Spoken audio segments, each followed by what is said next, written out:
Yo les gars, tout le monde, yo les mecs, on se retrouve pour une toute nouvelle vidéo et une nouvelle vidéo avant match de cette finale de Ligue des Champions. Et pour l'occasion, on est avec un invité surprise. Gabino, comment tu vas frérot? Ben moi écoute, ça va bien mon frérot, tranquillement, on est là, un peu stressé au moment de faire cette vidéo. Mais ouais, on va parler de cet avant-match et de ce match, cette finale du PSG contre l'Inter, qui va être le match le plus important de notre saison. Franchement, je suis hyper stressé et on n'est qu'à 2 jours de la finale, donc t'imagines pas. Les journées sont très longues les gars, les journées sont très longues. Et comme par hasard, pour l'occasion les gars de cette finale, j'ai acheté le maillot. Même si je ne joueront pas avec, j'ai un peu le seum, mais bon, je l'ai quand même acheté.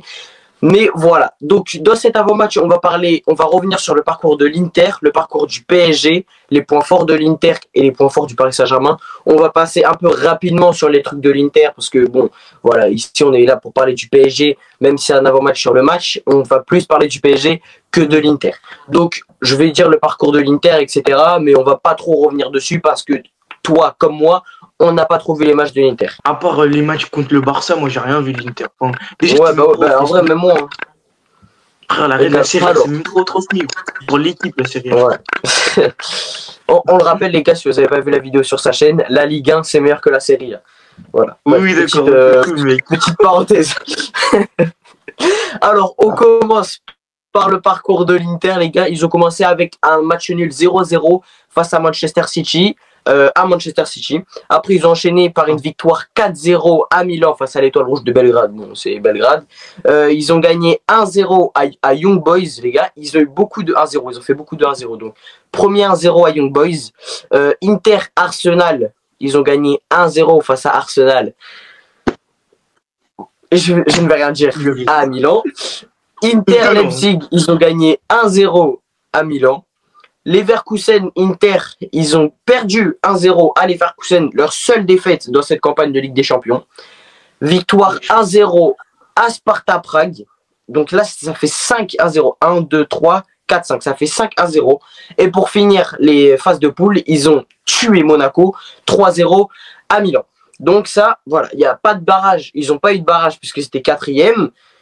Donc voilà, après ils sont passés au 8e de finale où ils ont gagné 2-0 à l'aller à Feyenoord et 2-1 au retour à Milan.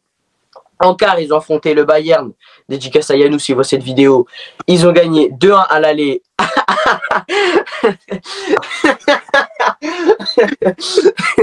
J'espère qu'il la verra. Le Bayern a perdu 2-1 à Munich et l'Inter a gagné et a fait match nul, pardon. 2-2 à Milan. Et en demi-finale, match aller à Barcelone, 3-3. Et match retour, 4-3 à Milan après les prolongations. Voilà, ça c'était le parcours de l'Inter. Les gars, je tenais juste à faire une petite dédicace à toi, frérot Gabino, et à Yannou. Vous avez perdu contre l'Inter. Voilà, Arsenal et le Bayern, vous avez perdu contre l'Inter. Après, j'espère que le PSG ne va pas suivre, mais bon. Le Bayern éliminé par l'Inter. À ce qui paraît, la Serie A, c'est moins bon que la Ligue 1, frérot. Ils ont froissé Monaco 3-0. C'est tout. C'est Monaco aussi. C'est Monaco. Bah ok, d'accord, mec. Mais imagine, ils gagnent contre nous demain. Après-demain plutôt, comment on fait? Là, c'est chaud. Là, c'est chaud. Voilà, mon gars. Voilà, non, mais on n'espère pas perdre dans 2 jours. Et on va gagner d'ailleurs. Mais, mon gars, ton argument peut se faire tuer dans 2 jours. Moi, je dis ça, je dis rien. Mais vas-y, tranquille. C'est vrai. Après, on va parler... Bon, leur point fort, les gars, je dis ça rapidement, c'est les relances longues, comme on l'a vu face au FC Barcelone, surtout au match retour et sur le dernier but. Le but vient d'une relance longue, d'une déviation de Marcus Thuram. Et à mon avis, l'Inter va beaucoup jouer sur ça. Les relances longues et les déviations de la tête, surtout qu'ils jouent à 2 attaquants avec Lautaro et Marcus Thuram. Les coups de pied arrêtés, les corners et les coups francs, ils sont assez chauds. Et défensivement, ils sont assez chauds. On dit que l'Inter, c'est une équipe qui joue bloc bas. Mais moi, je suis pas forcément d'accord avec ça. Parce que l'Inter joue bas, mais ils savent jouer haut. Parce que... Quel est ton avis sur ça? Mais pour moi, l'Inter joue pas forcément. L'Inter jouait frérot, premier match contre le Barça, encore deuxième match d'aller. Mais frérot, la première mi-temps contre le Barça, frérot, c'était que du bloc bas, gros. Et ils attaquaient, ils faisaient des contre-attaques. Pour moi, le jeu de l'Inter, c'est ça. Contre des grosses équipes, c'est ils défendent, ils mettent le bus et ils contre-attaquent. Pour moi, c'est ça. Gros, contre le Barça. Ouais, bah après, ils le mettent pas tout le temps, ils le mettent pas tout le temps, le but, ça. De quoi? Non, mais en fait, c'est ce qui est spécial avec cette équipe, c'est qu'en mode, pour la première mi-temps contre le Barça, frérot, en 2 tirs, ils en ont cadré 2, ils ont marqué 2 buts. Et pour moi, c'est là où il va falloir faire très attention. C'est que pour moi, demain, et je pense, et de toute façon, c'est le système de Luis Enrique, on aura la possession contre l'Inter. Surtout contre un Inter bah oui. bloc bas et qui mise tout sur les contre-attaques. Mais ce qu'il va falloir faire attention, c'est les contre-attaques, gros. Parce que cette équipe, j'ai remarqué contre le Barça, je sais pas si c'est sur toute la saison, mais ils sont hyper efficaces, gros. Hyper efficaces. Et contre le Barça, en première mi-temps, ça m'avait choqué. Même pas 2 occasions, ils ont marqué 2 buts. Et j'étais choqué. Donc pour moi, il va falloir faire très attention sur ça. Et aussi, un truc important, concrétiser nos occasions. Parce qu'on n'en aura pas 20 000. Surtout avec Yann Sommer, qui est en pétard cette saison. Donc il va vraiment falloir concrétiser nos occasions.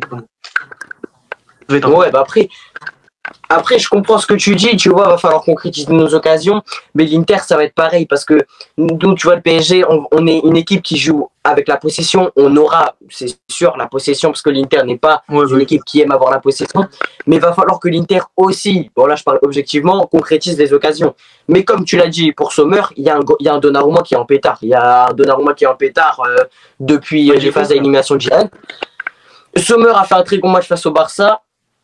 Donnarumma face à Arsenal, c'était pareil. Et même face à Aston Villa et Liverpool, Donnarumma était chaud. Sommer, je ne sais pas parce que j'ai pas vu les autres matchs face au Bayern, etc. Mais bon, c'est que l'Inter va devoir concrétiser les occasions et le PSG aussi. Mais je pense que le PSG aura plus d'occasions que l'Inter malgré tout. Bah oui, c'est justement ça. Mais pour moi, même si tu auras plus d'occasions en réalité dans le match, pour moi, il va falloir que tu les concrétises en réalité tes occasions. Parce que, comme tu l'as dit, il y a une très grosse défense à l'Inter avec un Bastoni qui fait une saison de barbare d'élite à Skip. Moi, je te le dis, hein, ok, on aura pas mal d'occasions dans le match, mais pour moi, il va falloir en concrétiser. Il va pas falloir que je te tue devant les cages. Mais c'est ça qui est intéressant chez le PSG sur cette deuxième partie de saison, c'est que maintenant, la finition, c'est un point fort chez nous. Alors qu'en réalité, on jouait contre l'Inter en début de saison, je te jure qu'on gagnait pas, hein, en toute objectivité. On ne gagnerait pas vu la finition qu'on avait. Mais maintenant, la finition est devenue un point fort. Donc, pour moi, il n'y a pas de raison qu'on finisse pas. Mais il faut faire attention, ne pas réveiller nos vieux démons. Pour moi, c'est juste ça. Moi, j'ai surtout peur sur ça. Et aussi, j'ai peur sur un truc, c'est les coups de pied arrêtés. Parce que les coups de pied arrêtés, ok, les derniers matchs, tu peux me dire que Donnarumma, c'est vrai, nous rassure un peu plus. Quand il y a des corners, il se jette un peu plus. Et il a compris que c'était lui, en réalité, le maître dans sa surface de réparation quand il y a un corner. Mais frérot, je stresse quand même sur les coups de pied arrêtés. Car contre Arsenal, on a failli en prendre beaucoup. Et c'est ça, en réalité, frérot, le point fort de Arsenal. Et ça l'a été. Ils ont joué que sur ça, c'est les coups de pied arrêtés. Et PSG est tellement complet cette saison que petit détail où ils sont pas bons, bah, tous les adversaires vont sauter dessus, malheureusement. Ouais. Bah, en vrai, je suis d'accord avec toi. Maintenant, on l'a vu, comme tu l'as dit, Arsenal a joué que sur les longues touches, les coups francs, les corners, etc. Ils ont misé que sur ça. Je pense que l'Inter ne fera pas la même erreur parce que pour moi, ce qu'a fait Arsenal, c'était une erreur. Certes, il faut s'appuyer sur les points faibles du Paris Saint-Germain, mais pas que. À mon avis, l'Inter, Inzaghi, etc. et les coachs derrière, ils sont plus intelligents que ça. Je pense que, en fait, l'Inter, les gars, pour moi, je suis hyper confiant que le PSG va gagner. Le prono, je dirai tout à l'heure, on le dira tout à l'heure. Mais quand je me rappelle que l'Inter a éliminé le FC Barcelone alors que c'était un des favoris, les gars, et la manière dont ils l'éliminent, ils viennent à la 93e minute de jeu. Acerbi vient marquer un but alors que, les gars, c'est Acerbi, c'est un défenseur central. Mais en fait, ça m'a choqué. Ça, je pense, c'est l'élément déclencheur qui m'a choqué et qui me fait douter pas du Paris Saint-Germain, mais de l'Inter. Parce que pour moi, l'Inter, en fait, ça me fait pas peur. C'est juste, j'ai peur d'un possible piège. Voilà, c'est ça que je veux dire. L'Inter me fait pas peur, mais j'ai peur d'un possible piège. Et comme tu l'as dit, que les démons ressurgissent malheureusement. Mais, je sais pas, j'ai un truc qui est différent comparé à la finale de 2020, c'est que je crois plus en cette année parce qu'il y a les supporters du PSG. Maintenant, il y a les supporters. Parce qu'en 2020, il n'y avait pas les supporters, c'était pas la même ambiance, etc. Maintenant qu'il y a les supporters, je pense que ça va être un petit plus qui va rajouter cette envie au Paris Saint-Germain d'aller arracher cette première Ligue des Champions. Mais moi, je pense qu'en fait, j'ai le même plus que toi. Je sais pas si tu as le même sentiment, mais en fait, cette saison, dans ma tête, il y a Luis Enrique, je sais pas ce qu'il a fait, hein. Je sais pas si c'est un marabouteur, hein. Mais il m'a instauré une confiance en l'équipe. Je te jure, c'est une dinguerie. Ouais. Que dire, là, en vrai, au final, je stresse. Mais en réalité, me dis dans ma tête qu'on va gagner. Enfin, ça, c'est un peu tous les supporters qui le disent. Mais j'ai un truc en plus qu'en 2019, j'ai une confiance en tous mes joueurs, en tout ce club, que je n'avais pas en 2019. Et peut-être que j'avais moins de certitude aussi. Mais je te jure que là, j'ai un truc. En fait, je stresse, mais en fait, j'ai pas peur. Parce qu'en réalité, le PSG cette saison, c'est intouchable pour moi. C'est intouchable. Mais Oui, encore une bah fois, oui, je suis d'accord. et encore une fois, dans cette finale, tu vas me dire, ok, le PSG peut être favori. Pour moi, il n'y a pas de favori, parce que dans une finale, c'est le meilleur gagne. L'Inter, Ouais. samedi, pourra faire un match de merde, mais ils peuvent gagner. Et à tout moment, le PSG, samedi, fait un match de merde, fait le pire match de leur saison, mais on gagne quand même. Enfin, donc pour moi, il n'y a pas de favori dans des finales en réalité. Enfin, pour moi. Ouais, bah ouais, mais je suis d'accord, je suis totalement d'accord avec toi, il n'y a pas de favori, c'est sur un match, tout peut se jouer. Voilà, en plus il y a plein de coïncidences avec les trucs que c'est à Milan, c'est à Munich, pardon, c'est face à une équipe de Milan, comme OM a joué face à l'AC Milan et ont gagné leur première Ligue des Champions, là c'est comme par hasard les deux rivaux, le PSG et l'Inter. Ça c'est des trucs, des coïncidences. Moi personnellement, j'y crois pas trop, toi qu'est-ce que tu en penses? Est-ce que tu crois à ces trucs, des coïncidences? Non, bah dans tous les cas, moi, pour moi, le plus important, en fait, il y a beaucoup de débats, surtout que je vois sur TikTok, il y a énormément de débats. Pour moi, ça y est, tous ces débats, faut les mettre en l'écart. Parce que le plus important en réalité, c'est le terrain. Coïncidence ou pas, oui, l'Inter a eu plus de XG que sur le dernier match que le PSG. Alors, les gars, on s'en fout, le plus important, c'est sur le terrain, en fait. Et le meilleur Bah oui. gagnera dans tous les cas. Enfin, pas forcément, car il n'y a pas de favori, mais en réalité, le meilleur, je pense, gagnera. Donc, coïncidence ou pas, pour moi, il n'y a pas de coïncidence, clairement pas. Et pour moi, le meilleur gagnera sur le terrain. Ouais. J'avais une question pour toi, là je viens d'y réfléchir. Pour toi, qui mérite le plus de gagner la Ligue des Champions entre le PSG et l'Inter? Qui le mérite le plus? Mais, en fait, je sais pas, mais en fait, le PSG, bon, on est supporter, hein, c'est normal. Mais le PSG, je sais pas. Parce que en réalité, dernière journée de phase de poule, on jouait notre survie, on gagne. En fait, ce qui est exceptionnel chez nous, et encore une fois, l'Inter, eux, ils étaient deux premiers ou deuxième, je sais pas, ils étaient premiers du classement avec le FC Barcelone. Mais en réalité, eux, ils reviennent pas de loin. Nous, ce qui fait qu'on est distingué dans cette équipe, c'est qu'en mode, on revient de loin. Parce que, en réalité, dernier match des phases de poule, on peut perdre, on peut aller en Ligue Europa. Donc, en fait, moi, pour moi, le PSG gagne de la mérite, mérite de la gagner, parce que, pour moi, on revient clairement de loin, et qu'une équipe qui, à notre niveau, aurait pu faire ça en réalité, mentalement tenir, et se dire, on y va, on va la chercher cette année. Pour moi, non. Mais l'Inter n'est pas là par hasard non plus. L'Inter fait une très grosse saison, et que, en réalité, bah, ils sont pas là pour rien. Mais pour moi, oui, le PSG mérite de la gagner un peu plus que l'Inter, car on revient clairement de loin et qu'en phase de poule, on était proche du chaos et d'aller en Ligue Europa. Donc en réalité, moi je dirais quand même le PSG parce que c'est mon club. Mais en toute objectivité, si ça aurait été l'Inter qui aurait fait ce parcours, j'aurais dit l'Inter. Mais pour moi, oui, c'est le PSG. En vrai, je suis extrêmement d'accord avec toi, je suis totalement d'accord avec toi. On va revenir sur le parcours du PSG. Ça a commencé par une victoire 1-0 face à Gérone. On s'en souvient avec ce but à la dernière minute qui sort de je sais pas d'où, de Nuno Mendes par pure erreur. Une erreur qui peut-être a changé le cours de notre saison. Parce que s'il n'y a pas cette erreur, est-ce qu'on en est là? Ça, je ne sais pas. Parce que c'est peut-être ce but-là qui a déclenché quelque chose et qui a, qui a mis quelque chose dans la tête du PSG et qui nous a peut-être sauvés de ces phases de poule. Donc, heureusement qu'il y a eu cette erreur de Gazzaniga. Ensuite, on enchaîne par une défaite à Arsenal 2-0. Voilà, bon, avec un Donnarumma. Il est content. Voilà. Bon, c'était un Donnarumma très médiocre. Faut se le dire, c'était un Donnarumma très médiocre. C'était pas la même équipe du PSG d'aujourd'hui. Voilà. La sortie sur Kai Havertz, je m'en rappellerai toute ma vie, frérot. Ça, c'est la sortie. Bon, après, Donnarumma a évolué quand même. On va pas se mentir. Ouais, c'est vrai. C'est ça qui trouve. Parce qu'en réalité, tu regardes l'image de Donnarumma quand il sort sur Havertz et tu regardes aujourd'hui la séance de pénalty qu'il sort contre Aston Villa. Et tu te dis, mais c'est sûr que c'est le même Donnarumma là. Et ça prouve qu'il s'est transformé et que l'équipe en global même s'est transformée en fait. Ouais.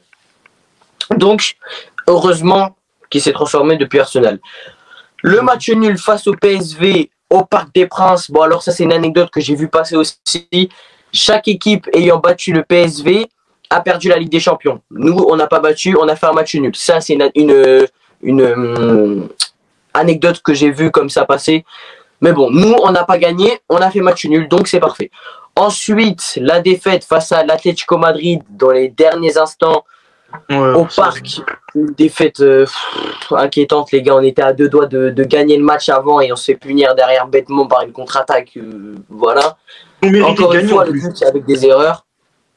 On méritait de gagner. Le pire dans tout ça, en fait, moi, ce qui m'a foutu la haine sur ce match, gros, c'est qu'en fait, on méritait de gagner. Parce qu'on les avait froissés de la première à la dernière minute. On méritait de gagner. Bon, malheureusement, bah, ça, on a décidé ainsi, mais le tourisme n'est pas mort. Ouais.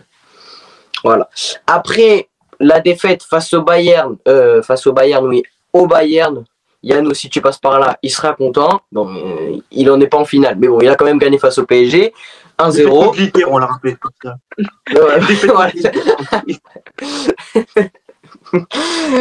Ensuite, victoire 3-0 à Salzbourg. Un match de fou, voilà, très clairement. Ensuite, au Parc des Princes, victoire 4-2 face à Manchester City. Ça, c'était pour moi le déclic. Très clairement, c'était le déclic. Moi, je dirais pas ce match en réalité. Moi, je dirais plus Salzbourg en vrai. Non, en fait, c'est Salzbourg et Man City. Moi, enfin, je sais pas. Parce qu'en vrai, Salzbourg, tu te dis, c'est pas une équipe qui te fait hyper peur. Mais t'avais quand même des doutes avant le match. Alors que Man City, franchement, j'avais pas extrêmement peur. Parce que déjà, c'est un Man City malade. Voilà, la saison qu'ils ont fait. Oui, bah le PSG aussi était malade. Hein. Oui, le PSG était malade à ce moment-là. Mais à partir de la victoire contre Salzbourg, j'avais un peu plus de confiance, tu vois. J'apprenais mieux le match contre Man City. Mais en réalité, les deux matchs, pour moi, sont les déclics de la saison. Ouais. Et après, on finit par une victoire 4-1 à Stuttgart. On avait juste besoin d'un nul pour se qualifier et on vient les tuer chez eux 4-1. Voilà, ça, sans souci, avec un triplé de Monsieur Dembélé, pas de problème. Ensuite, on était 24e, je crois. Ça, j'ai pas la confirmation, mais je crois qu'on était 24e à la fin des phases de poule. Donc, on a joué les barrages face à Brest. Bon, 3-0 à l'aller, 7-0 au retour, 10-0 au cumul. Inquiétant, mais bon, si vous nous regardez et que vous êtes pour Brest, ça arrive, hein, c'est pas grave. Écoutez la vidéo, là, ils vont quitter la vidéo, chef, là. Après, on est passé au 8e de finale. À partir de là, c'est devenu chaud. Face à Liverpool, défaite 1-0 à domicile, mais cette défaite, encore une fois, qui n'est pas méritée très clairement. Alors là, c'est comme l'Atlético. C'est le même scénario. Ouais, comme l'Atlético. Exactement. Et presque même but. Presque même but. De quoi? C'est vraiment réel en plus. Ouais. En fait, c'est une dinguerie. Parce qu'en réalité, en fait, quand il y a eu le but d'Eliott et quand il y a eu la célébration, j'ai pensé à quoi? À l'Atlético, tu vois. J'ai pensé. Comment il s'appelle l'autre là? Correa qui marquait dans les dernières minutes. Ouais. J'ai pensé à Eliott. Gros, c'est une dinguerie. Ça aussi, on le méritait de gagner. Après, du coup, comme on le sait bien, à Liverpool, on a gagné 1-0. Enfin, on a gagné 1-0. Du coup, il y a eu match nul. On est allé au tir au but. Grâce à un grand Gianluigi Donnarumma, on a pu se qualifier, les gars.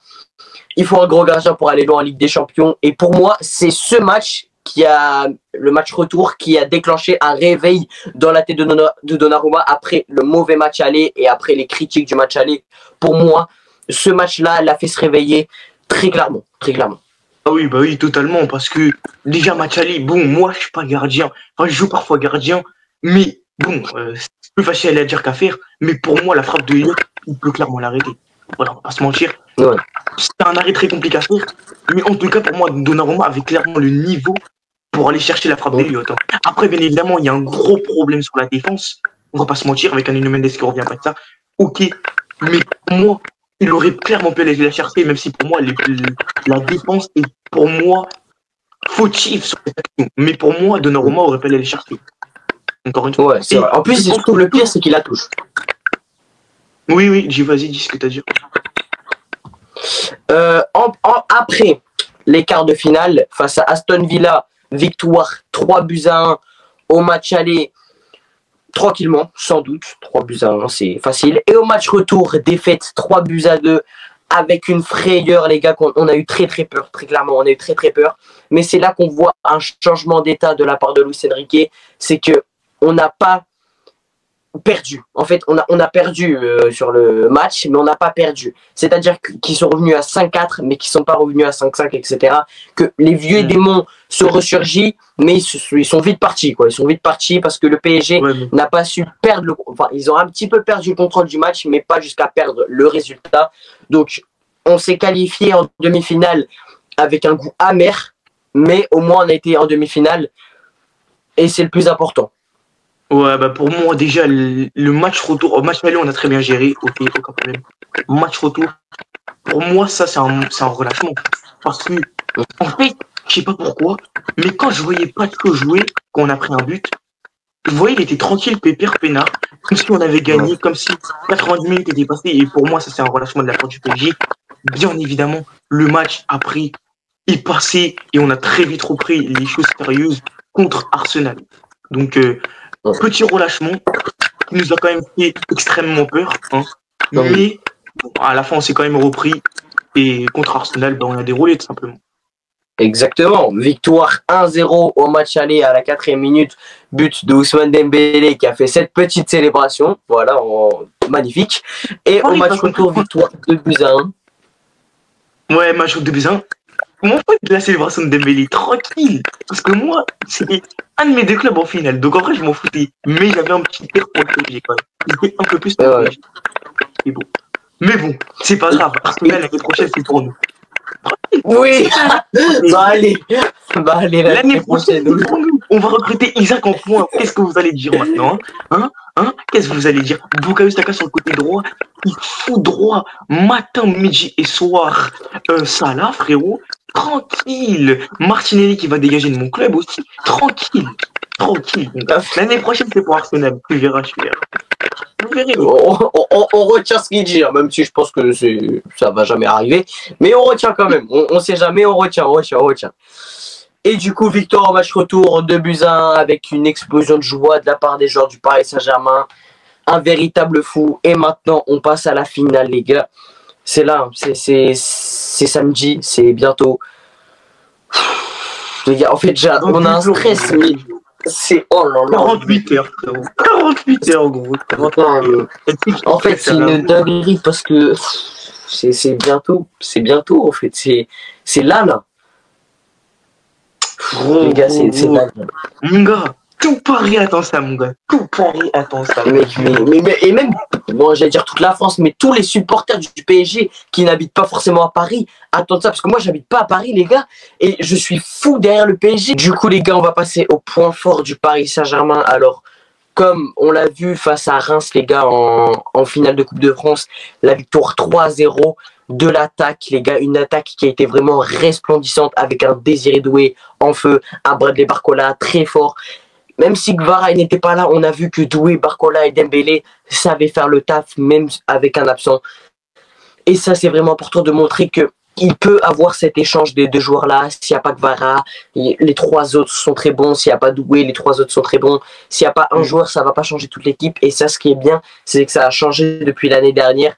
Que s'il y avait pas Mbappé, tu voyais que le PSG n'était pas la même équipe. Mais là, s'il n'y a pas, par exemple, Kvara, Dembélé ou un autre joueur, et ben, ce n'est pas grave parce que dans tous les cas, des doublures. Et ça, c'est vraiment pas mal.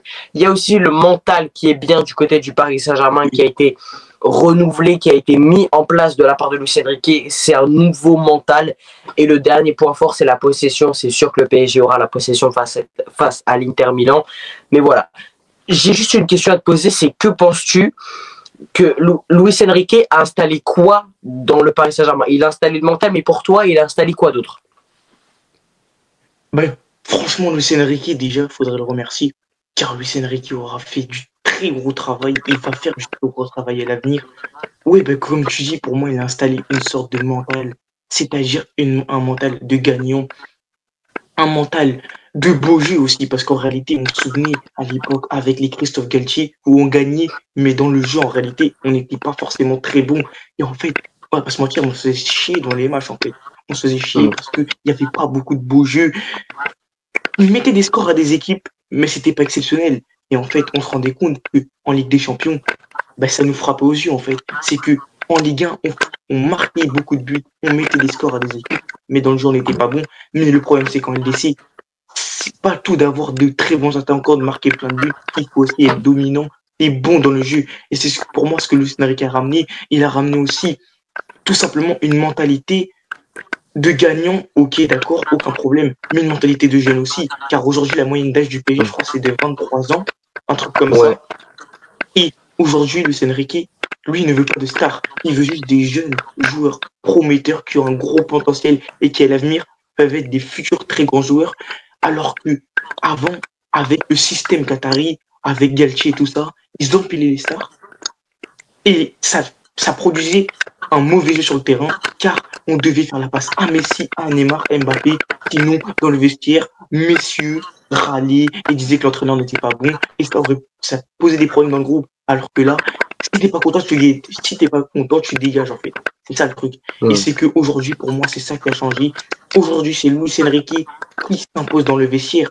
Et la dernière fois, mon daron m'avait rappelé un truc, c'est que l'année dernière, Luis Enrique a direct imposé sa patte parce que Mbappé voulait faire ce qu'il voulait et voulait que tout simplement Mbappé voulait que Luis Enrique soit son nouveau joujou en fait, son nouvel entraîneur qui va pouvoir faire ce qu'il en veut.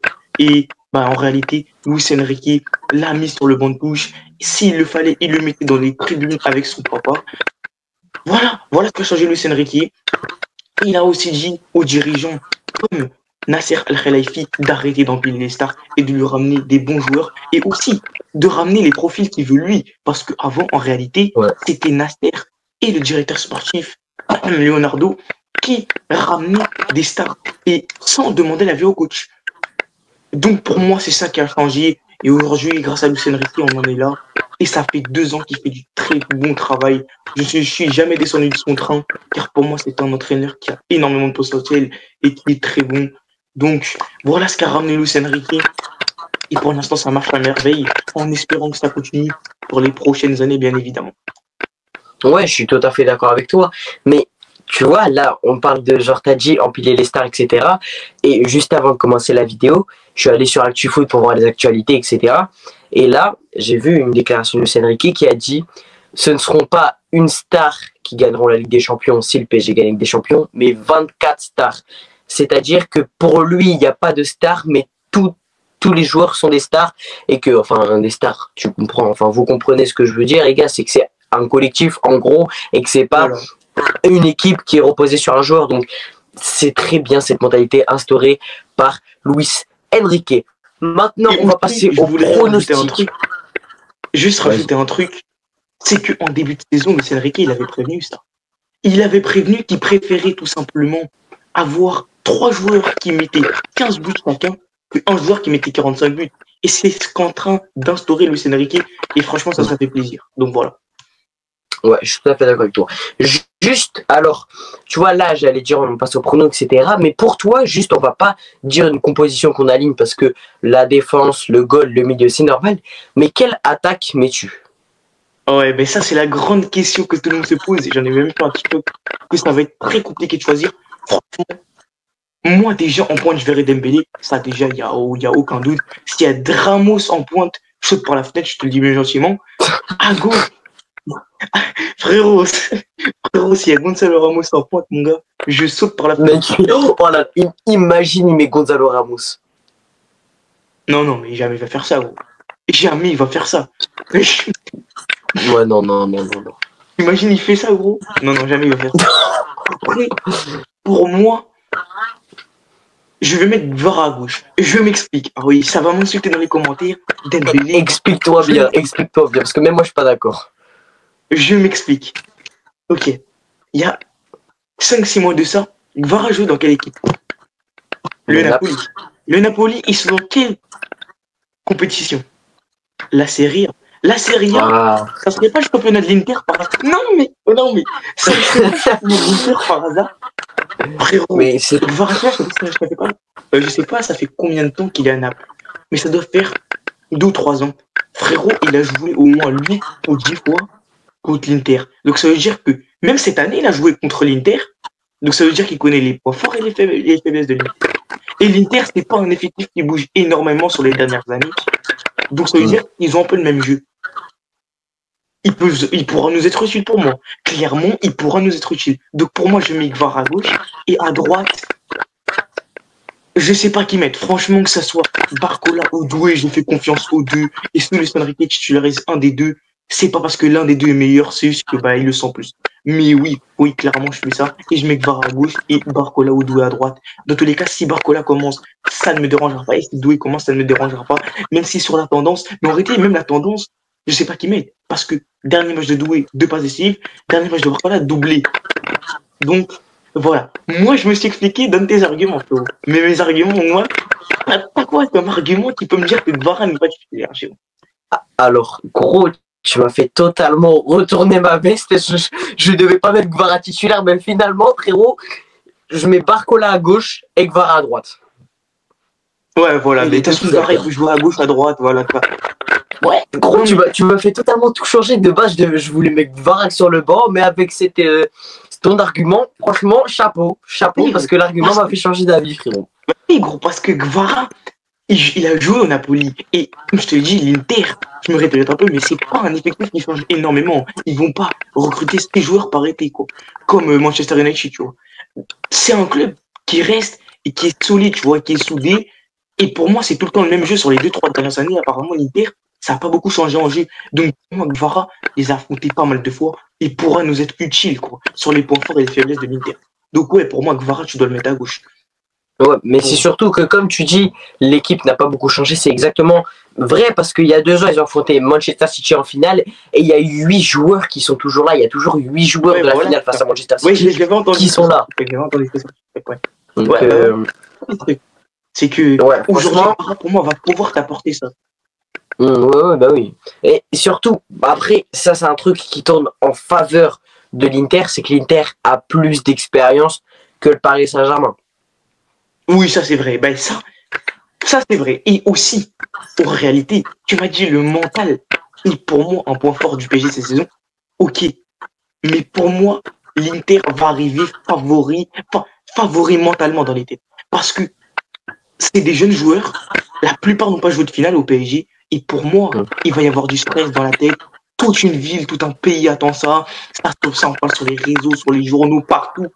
Donc pour moi, mentalement, l'Inter va arriver un peu plus au-dessus parce que dans l'équipe de l'Inter, tu as des joueurs expérimentés qui ont déjà joué des finales. Et pour moi, mentalement, l'Inter est favori contre le PSG pour ça, pour moi. Parce que tu as des jeunes joueurs au PSG et c'est ça un peu peut-être la faiblesse de cet effectif au PSG, c'est que le manque d'expérience quand même est quand même cruel. Donc, ouais.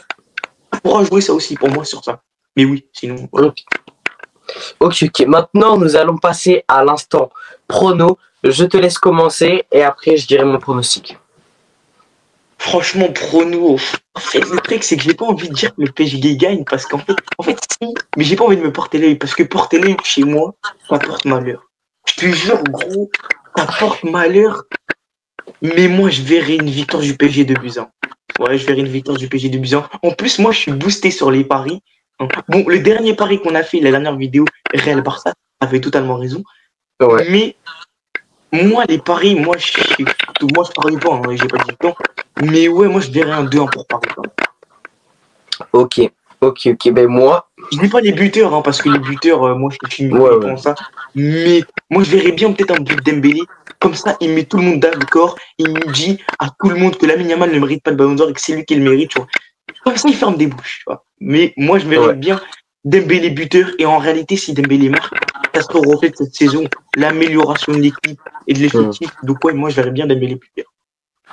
Ok, alors moi, frérot, mon pronostic. Alors, comme face Real Barça, t'étais choqué. Je vois, même si les dernières finales de Ligue des Champions, ça se finit surtout sur des 1-0. Je sens ça tous pour Paris, là je le sens. Je vois 9 buts dans le match. Oh, attends. Je vois 5-4 pour le PSG en prolongation. 3-3 au match et 5-4 en prolongation. T'es fou. Et je vois un triplé de Dembélé. Oui, allez. Bon, en vrai, c'est possible. C'est possible, chef. Mais sans Dembélé, il va être bouché. Chaque finale ne nous ramène pas beaucoup de buts. Frérot, je te jure qu'à chaque fois qu'il y a une finale, gros, il n'y a pas beaucoup de buts. Ah bon, en Coupe de France. Ouais, mais là, pour moi, c'est la finale. Là, pour moi, c'est la finale. Bon, pas de ces 10 dernières années, parce que je regardais pas la Ligue des Champions il y a 10 ans, mais c'est la finale la plus croustillante des dernières fois. Ah, frérot, aussi. C'est vrai, c'est vrai. Mais moi, 5-4, tu vois, moi, je verrais pas score, parce qu'en réalité, déjà, pour moi, la première mi-temps, les deux équipes ne vont pas vouloir se découvrir, parce qu'ils auront la boule au ventre. C'est que en deuxième mi-temps, pour moi, qu'il va vraiment y avoir du jeu, et que ça va commencer, tu vois, à partir de partout, parce que c'est la deuxième mi-temps, et que bah, les deux équipes vont gagner. Mais pour moi, première mi-temps, mentalement, ça va être dur, et les deux équipes vont avoir peur de concéder un but. Donc pour moi, en première mi-temps, déjà, il n'y aura pas de but. Mais deuxième mi-temps, c'est pour moi où là, tout va péter. Mais 9 buts en une mi-temps, pour moi, je ne vois pas ça. 5-4, t'es fou, la vie, t'es fou. Triplé de Dembélé, bon, d'accord, ça peut être possible. Mais 5-4, frère, non, t'es fou, t'es fou. On verra. Mais moi, je pense qu'il va y avoir beaucoup de buts, frère. Mais c'est pratiquement un score de tennis, frérot. Là, il y a Roland Garros qui joue en direct. Un score de tennis. Mais là, c'est une dinguerie. On sait que c'était bon. C'est pratiquement un score de tennis. Non, 5-4, moi je suis pas d'accord avec ça. Encore la fois, le classico, oui. Mais là, 5-4, frère. Non, je vois pas. On verra, On verra. Oui. À tout moment, on fait un débrief ensemble, on verra. On verra. Mais 5-4, vas-y, c'est. Non. C'est vrai que ça me paraît beaucoup. Mais je crois quand même en 5-4 et j'assume mon prono. Vas-y. Bah, ok, d'accord. Moi, 2, personnellement. But de Dembélé, après, je sais pas. On verra. On retient et on note. Bon, les gars, juste, moi, je tenais à faire un remerciement à tout le club du Paris Saint-Germain, à Luis Enrique, Luis Campos, Nasser, les joueurs, le staff de l'ombre, etc. Parce que le travail qui a été fait depuis l'arrivée de Luis Enrique, depuis la saison dernière, c'est vraiment une dinguerie. Donc, quoi qu'il arrive, même si on perd, ça dépend la manière. Mais merci Paris. Tout simplement, merci Paris, quoi qu'il arrive. Après, si on perd 3-0, là, je changerai totalement mon discours. Mais non. Voilà, ça dépend de la manière. Pas d'accord. Mais bon, après, je vais pas porter l'œil parce que sinon, après, ça m'insulter dans les commentaires. Mais je tiens à remercier en tout cas tous les dirigeants, les joueurs, etc. Ben, moi aussi, je tiens à remercier, comme d'habitude, Luis Enrique, Luis Campos, qui a fait un mercato l'été dernier, qui nous a permis d'être en finale. Parce que on les a vus, hein, les gens qui disaient oui, Pacho, recrutement, Europa League, c'est qui ce mec, il est paumé. Voilà, pratiquement meilleur défenseur central de Ligue 1. Voilà, des recrutements comme João Neves, c'est quoi ce maçon portugais, etc. Ça a beaucoup parlé. Et là, on les entend plus. Mais bon, ça c'est autre chose. Oui, mais merci à Luis Enrique, Luis Campos, Nasser. Merci à tout le club, aux gens de l'ombre aussi qui travaillent, le staff médical, tout. Et encore une fois, et je ne suis pas d'accord avec toi sur ça, c'est que en réalité, même si on perd la finale, moi je n'en voudrais pas à l'équipe. On a déjà fait une saison juste exceptionnelle. Et là, oui, mais ça dépend de la manière. Oui, mais je vais en parler. Mais on est en passe de réaliser la meilleure saison de l'histoire du club. Encore une fois, moi, si on perd, je veux qu'on perde avec la manière. Je veux pas que les joueurs ne se donnent pas sortir. Je veux qu'on donne tout. Quitte à faire une crise cardiaque, j'en ai rien à faire. Je veux que tous les joueurs se donnent à fond. Et si tous les joueurs se donnent à fond et qu'on perd quand même avec la manière, je ne dirai rien. Par contre, si on se prend un 3-0, que les joueurs ne sont pas sérieux, que c'est pratiquement le pire match, un scandale, Donnarumma qui monte en attaque, contre avec de l'Interbut, ok, là aucun problème. Mais si on perd avec la manière et qu'on perd même 3-4-5-0, je n'en voudrais pas l'équipe. Comme ça, c'est dit. Car notre saison est très bonne.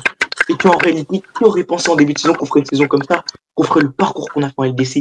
Pas grand monde. À mon avis, à part moi, bien évidemment. Les gars, je tenais juste à dire un dernier truc, parce que, voilà, en décembre, etc., tout le monde, mais quand je dis tout le monde, c'est pratiquement tout le monde, disait que le PSG allait être éliminé et personne ne voyait le PSG aller en finale. Je tiens à préciser, les gars, c'est sur YouTube. Depuis le début, j'ai dit que le PSG va gagner la Ligue des Champions. Retenez. retenu depuis le début, je le dis. Ne porte pas l'œil, ça va le porter malheur. Mais gros, ouais, non, j'avoue, je ferme ma gueule, c'est bon. Moi aussi, j'étais là depuis le début de la saison. Il y en a beaucoup qui retournent leur veste, hein. J'ai plein de potes qui retournent beaucoup leur veste, on va pas se mentir, hein. S'ils regardent la vidéo, ils vont se reconnaître, en fait. Il y en a beaucoup qui retournent leur veste. De toute façon, ce sera qu'à la fin, quand on aura gagné, on va pouvoir parler aux haters, tu vois. On va pouvoir ressortir les tweets. Oui, le PSG, vous allez vous faire frapper. On verra. De toute façon, si le PSG gagne, ça fera des victimes. Moi, je vous le dis, ça fera des victimes. Pour les gens, déjà. Et sur les réseaux sociaux aussi, il y en a, ils vont se prendre des sauces. Mais on verra. Faut déjà qu'on gagne la laisser. Faut déjà qu'on la gagne. Putain de déçu. C'est vrai. On verra. Ouais, franchement, je suis d'accord. Voilà. Bah, merci en tout cas à toi d'avoir fait cet avant-match avec moi. C'était cool. Est-ce que tu as un petit dernier mot pour la fin? Bah, de rien, frérot. Merci. C'était franchement un plaisir. 1 heure de tournage. Ouais. Le montage. Mais oui, n'hésitez pas à vous abonner à la chaîne de Alan Tube, comme d'habitude. Hein. Il a passé les 1000 abonnés. Donc, n'hésitez pas à vous abonner, à liker si vous avez kiffé l'avant-match, tout simplement. Franchement, moi, c'était en pur kiff, je vais pas te mentir. On a parlé tranquillement. On n'est pas forcément obligé d'être d'accord, mais on a parlé. Petit avant-match. Et je veux que ce match commence. Franchement, s'ils peuvent le repousser à vendredi, moi, j'ai pas vu. Comment pas. Donc, voilà. Donc, merci à toi à toi de m'avoir invité. Et n'hésitez pas à vous abonner en masse à la chaîne d'Alan Tube, comme d'habitude. Bah les gars, merci beaucoup à toi frérot. N'hésitez pas à vous abonner, sa chaîne est épinglée en commentaire et en description. Voilà, il faut que lui maintenant il passe les 1000 abonnés. Maintenant, oui, j'ai passé les 1000 abonnés. Maintenant, il faut qu'il passe les 800 dans pas longtemps, j'espère. Et les 1000 qui vont suivre. Voilà. J'espère que vous avez kiffé cet avant-match, les gars. J'ai kiffé le faire, mais maintenant, j'espère que la prochaine vidéo que vous allez voir sur la chaîne, c'est elle. Mais la prochaine, j'espère que ce sera un débrief de la victoire du PSG en finale de Ligue des Champions et pas une défaite. Les gars, j'espère tellement. Mais voilà. Alan qui pleure. Oh mais mec, mais oh non, mais les gars, mais je vous jure, il y a moyen que je fasse un burn-out, j'arrête YouTube et tous les frères. Si on perd, parce que si on gagne, frérot, alors là, hein, ça va être fou. Si on gagne, mon gars. ça va être une dinguerie, Bon, faut pas qu'on se porte l'œil non plus, parce que, hein, voilà. Ouais, vraiment. Parce que l'œil, il se porte mal. On se retrouve très vite pour une nouvelle vidéo, les gars. J'espère que ce maillot va nous porter chance, même si, bien sûr, on va pas jouer avec ça pour la finale. À très bientôt pour une nouvelle vidéo. Ciao, peace. Ciao les mecs. Ciao les gars. Merci.